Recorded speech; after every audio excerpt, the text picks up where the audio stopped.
So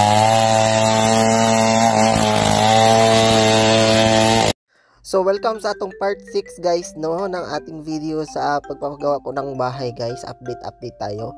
So karon guys, wala po jud ay sila nahuman og gabas.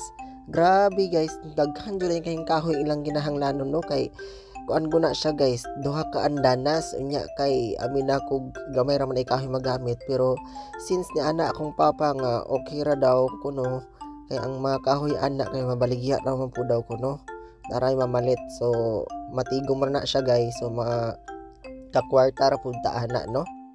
So sa inyong nakita mga ka-inchik, maunay ilang accomplishment karong adlaw no. So ilang gibutangan og beam sa mga kilid-kilid para lig-on jud ang pundasyon ba dayon. Ang mixer ilan na silang gigamit.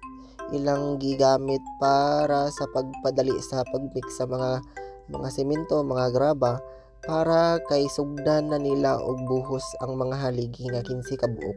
So di na siya madali-dali mga ka-inchik no. Grabe, dili pa lalim maggawa og kanang pundasyon. Mo na siya guys, dayon may gani kay naray mixer na nagpaabang no kay ug magmano-mano manggod sila mga ka-inchik.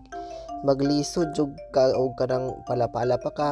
Dili doble trabaho ang among mga tao, kapoy na kaayo no. So karon guys, nahutdan na pud ko og kanang mga materialis ba.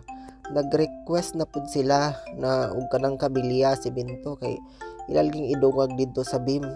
Niya sa amo na taon ni ngay murag nahubsan naman pud ta ani no. Kasta may taog kuan ani kanang budget dayon hapit na Sabado. Sabado man ang ilang sweldo guys, dayon lagi oy asa ta mangitag kuan ani sweldo nila.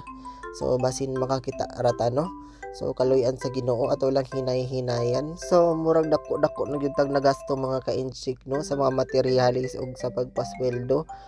Kay ang uban man gud anak mga ka-inchik akong gilibre og kaon kay liyo ang ilaha no. So murag ang akong mga tawo ana nasa mga 14 ka tawo.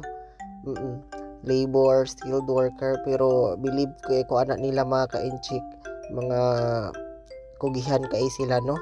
Dayon mo na siya guys, nakita niyo no mga gi-assemble mga beam.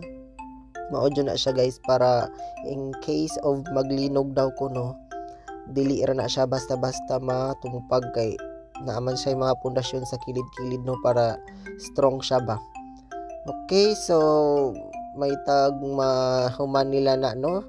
So hinahinayan lang guys, dayon medyo hangak na jud. Hangak na jud ang atong mga budget ani. So soon. So I think that's all for now no. Maraming salamat sa paglantaw.